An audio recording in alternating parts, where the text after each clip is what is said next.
ગુજરાત 18 લાઈવમાં આપનું સ્વાગત છે। ડભોઈ એપીએમસી ખાતે સીસીઆઈ અધિકારીનો વિડિયો વાયરલ થયા બાદ કપાસની ખરીદી બંધ થતા ખેડૂતોમાં રોષ। બંધ કરો! ડભોઈ ખેડૂત વિરોધી એપીએમસી બંધ કરો! બંધ કરો! બંધ કરો!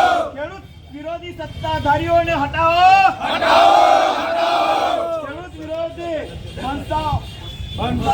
સીસીઆઈ અધિકારીનો વિડિયો વાયરલ થયા બાદ કપાસ ખરીદી બંધ કરાઈ, જેના કારણે એપીએમસી ખાતે ખેડૂતોએ હલ્લાબોલ કર્યો।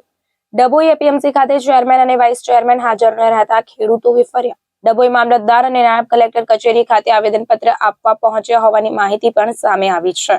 કહી શકાય કે અધિકારીઓની મનમાનીથી ખેડૂતોમાં ભારે નારાજગી જોવા મળી રહી છે। એપીએમસી ચેરમેન દિલીપભાઈ પટેલ દ્વારા સોશિયલ મીડિયામાં મેસેજ કરીને ખેડૂતોને જાણ કરવામાં આવી। ખેડૂતોએ એપીએમસી ખાતે ભારે સૂત્રોચ્ચાર કર્યા। ચેરમેન અને વાઇસ ચેરમેન હાજર ન રહેતા ખેડૂતોમાં ભારે રોષ પણ જોવા મળ્યો। ખેડૂતોને ખાનગી વેપારીઓની સીસીઆઈ કપાસ ખરીદી બંધ કરવાની માંગ। એપીએમસી ચેરમેન અને વાઇસ ચેરમેન દિલીપ નાગજી પટેલ દ્વારા પોસ્ટ કરવામાં આવી સીસીઆઈ ખરીદી બંધ કરવાના વાયરલ મેસેજ કર્યા।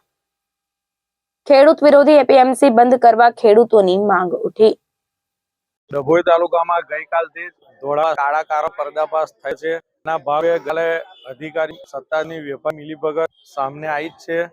તેનાથી ડભોઈ એપીએમસી દ્વારા ગઈકાલ રાતે જ સોશિયલ મીડિયામાં કરવામાં આવ્યા હતા કે આવતીકાલ કોઈ પણ ખેડૂતે એમાં કપાસ લાવવું નહીં, અરસ મુદત માટે સીસીઆઈ બંધ કરવી છે અને એનું કારણ પણ બતાવ્યું હતું। ખેડૂતોના કપાસની ક્વોલિટી નથી આવતી એટલે બંધ કરી દેવામાં આવ્યું। તદુપરાંત બીજા મેસેજોમાં પણ એવું કહેવામાં આવી રહ્યું હતું કે ખેડૂતો ડભોઈ એપીએમસીમાં નહીં, સરકારમાં અને કલેક્ટરશ્રીમાં આની રજૂઆત કરે, તાત્કાલિક ધોરણે લોકોની કપાસની જનતા કરે, બધા વાક્યો લખવામાં આવ્યા હતા।